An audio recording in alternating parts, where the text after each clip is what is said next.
Welcome everybody to Strife's Sanctum. My name is Citizen Strife, and this week's anime review is Love After World Domination. It's a nice title to say, isn't it? I love it. Love After World Domination was one of the newer shows. I haven't done new shows all that often, but now that Crunchyroll has been kind of integrated into as the sole anime service that I use, because I dumped Netflix and I don't really use Amazon Prime for much. I don't really have access to High Dive, so stuff like Call of the Night is off limits for me for right now. I wish they would get a fucking PS4 device, but that's just me. Crunchyroll has kind of become the one-stop shop. And because of that, I'm more able to kind of get involved into the seasons of anime shows when they add them. That's why I was able to watch through Spy X Family. That's why I was able to watch through stuff like Shadow's House, though I did that review a little earlier or a little later than I got to it. But Shadow's House Season 2 is this season.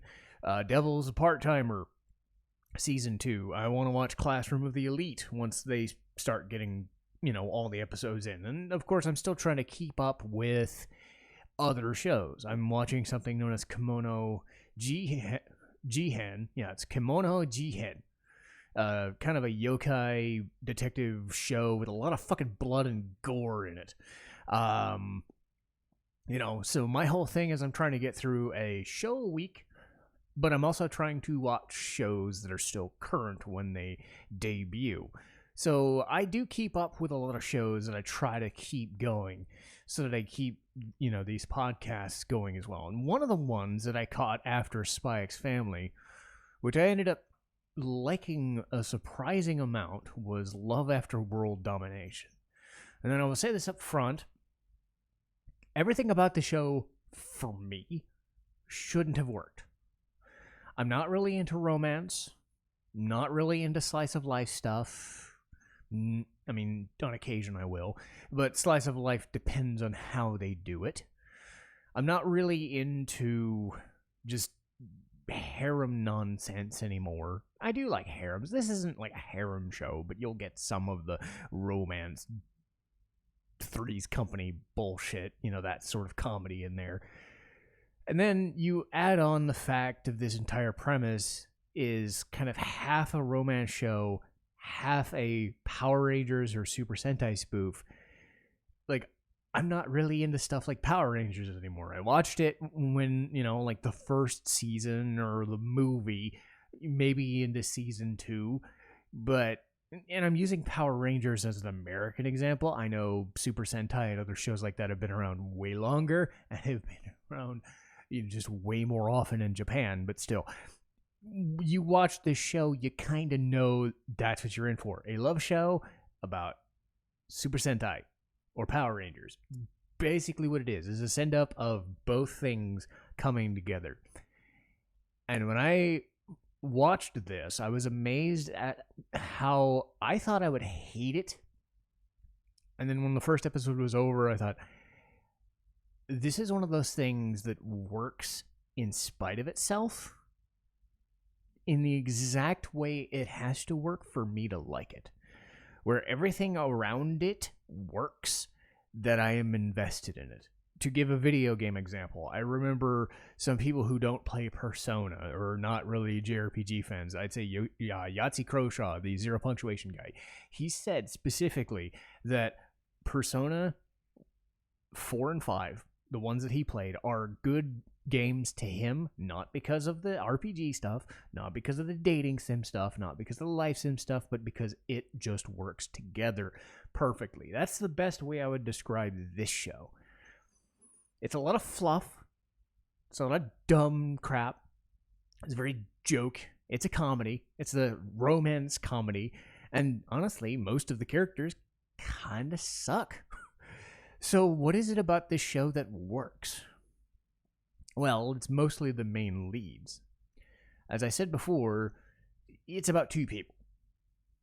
That's all you really need to know. And I have my list here, 1 second.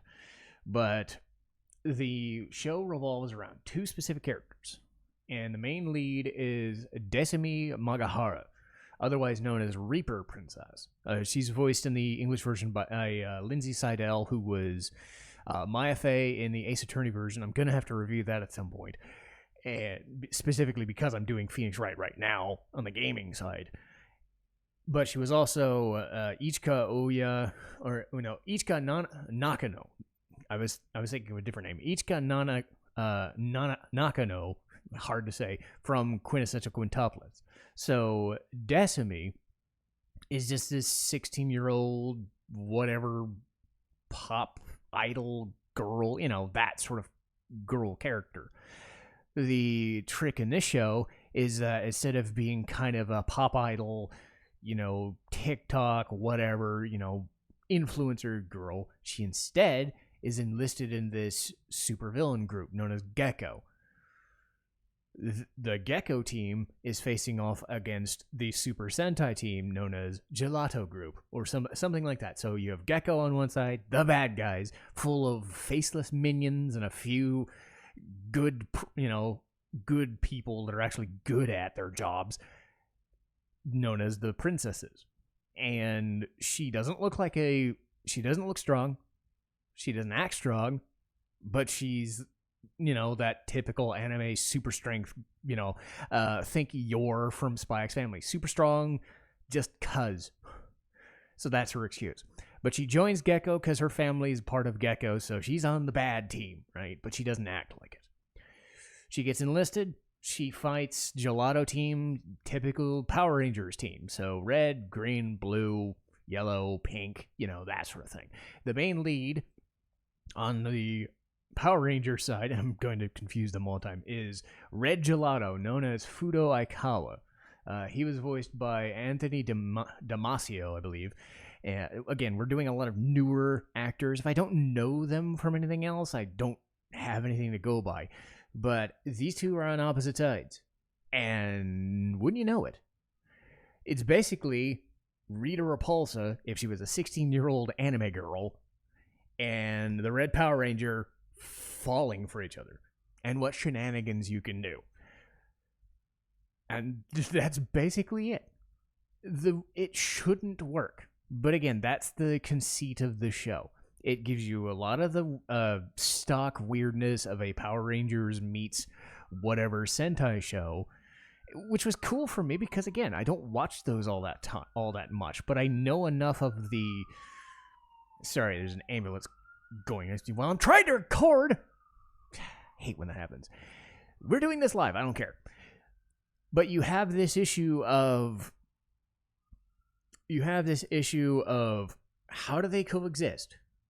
Because what happens if the media gets wind of this? What happens if their teammates get wind of this? What if Desumi's family finds out that she's falling for this dude? And Fudo's kind of a dork. Like, he's the muscle-bound nerd. He knows muscles, and he knows working out, and that's all he does. And the ambulance is still here. Fucking goddamn it.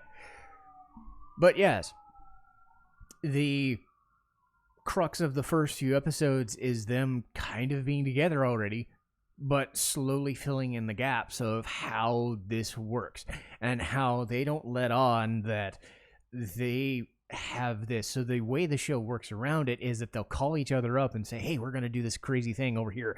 Bring Gelato team to solve the case. And then it's just an excuse for Red to let the rest of his team do all the dirty work against the minions while they just have, conversations. And the thing is that if any of the big wigs from Gecko or if any of the other Gelato characters get wind of it, they just get back into fighting mode. They just kind of snap their fingers and they're like, oh, we're fighting, and they don't think anything about it. So they assume that they're fighting themselves because they're the leaders, so nobody questions that this happens. There was an episode about 3 or 4 episodes in where Gelato decides to just wander into Gecko's hideout and actually wanders into her room, and typical comedy shenanigans ensue. Again, is it anything special? I mean, it shouldn't be, But for some reason, I was still fascinated by the whole thing, how they were going to get away with it, and a lot of it has to do with Decimi and her relationship with her peers, because you have these super gruff or super strong prince types or princess types and other minions and whatever talking about evil and domination and shit, and even her family does that thing. And all the while, she has a room filled with just girly shit. And she's talking about getting ice cream. And it makes the rest of her party just like look at her like she's a fucking weirdo. But she's also trying to help them with their own relationships. So it's funny because the side characters have their own relationship issues that they're trying to foster. And the others are just looking at them like, what the fuck is she doing? And then it ends up being like a weird joke. It's like the main gecko lady known as Beast Princess thinks that she's onto her for half a second, only for stuff behind her to blow the fuck up. So it looks as though Decimi blew the shit out of the entire gelato team. And then she just stares at her goes, that was her plan all along. Oh my God. So somehow, some way, nobody seems to just put two and two together. And by the time they do, the show just kind of comes back to square one, but it still works in a strange way. So the interplay between the characters does end up working. The reason I don't focus on the side characters too much is the show really doesn't, and that's one of the drawbacks. Is despite my love of the show, nothing about it should work because it's kind of there. But not in a bad way. It's just like good comfort food, I think. The characters do have agency, but not enough that they distract from the main goal of Decimi and Fudo kind of working through what is it like being on opposite sides of the coin. Do you want to flip to the other side? Do you want to switch to this? Do you want to, and they do enough, I think, with the concept that they fuck around with it. What if the media gets wind of the fact that they're together? It's going to be like a weird scandal, like an idol having sex. You just don't do that, or an idol, breaking the law. You don't do that, that sort of Japanese mindset. It's like, holy shit, this is terrible, even though the show kind of wants you to know that they're together, they still have to make it a secret identity kind of thing where it's like, nope, we can't fucking let anybody do this. What do we do? And I imagine there's going to be a second season. It's good enough that I think there's going to be. So there's certainly room for improvement. And there's also room to just say, this is good enough that it's just there.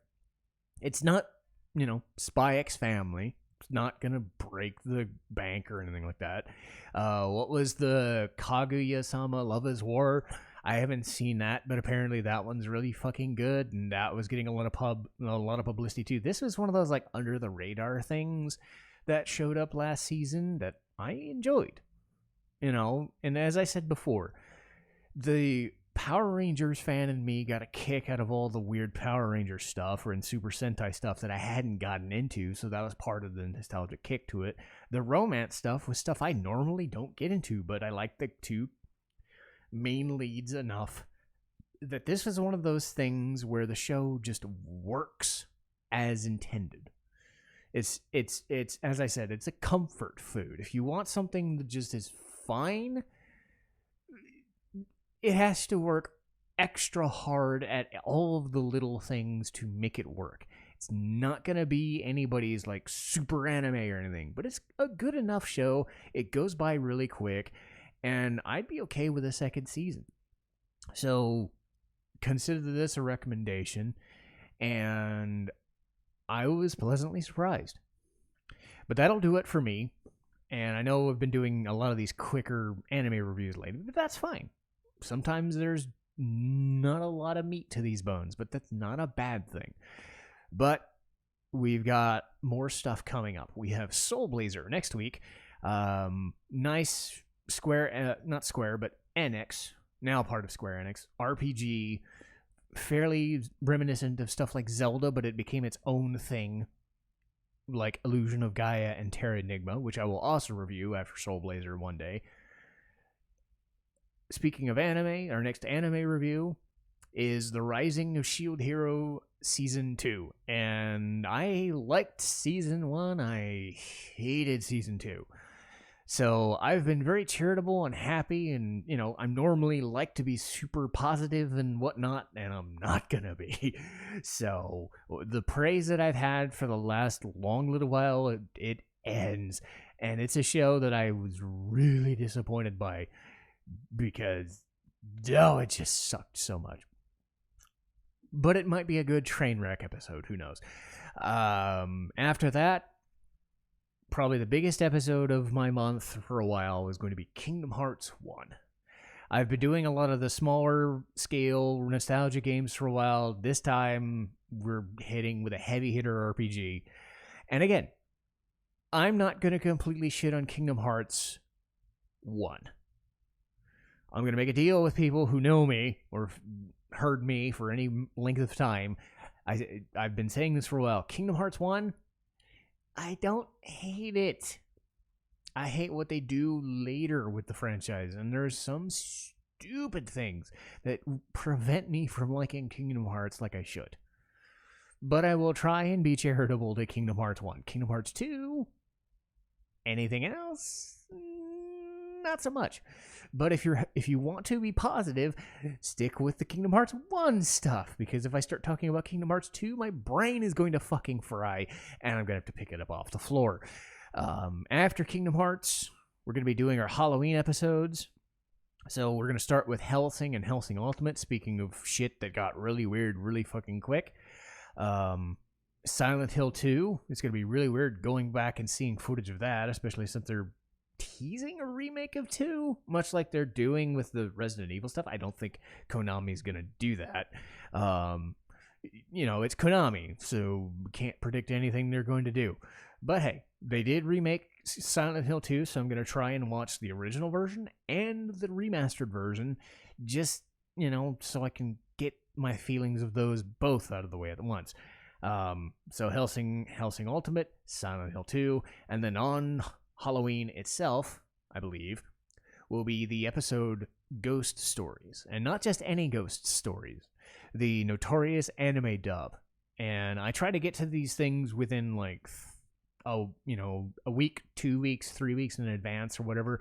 I am dying to see Ghost Stories dub version again. It is so fucking stupid and so fucking gloriously dumb that I love it. So much so that one of my favorite voice actors, when I told him it was one of my favorite shows, and he actually signed, you know, they would give signatures and autographs out at conventions. He signed it Ghost Stories for the win. It's one of his favorite shows that he ever worked on.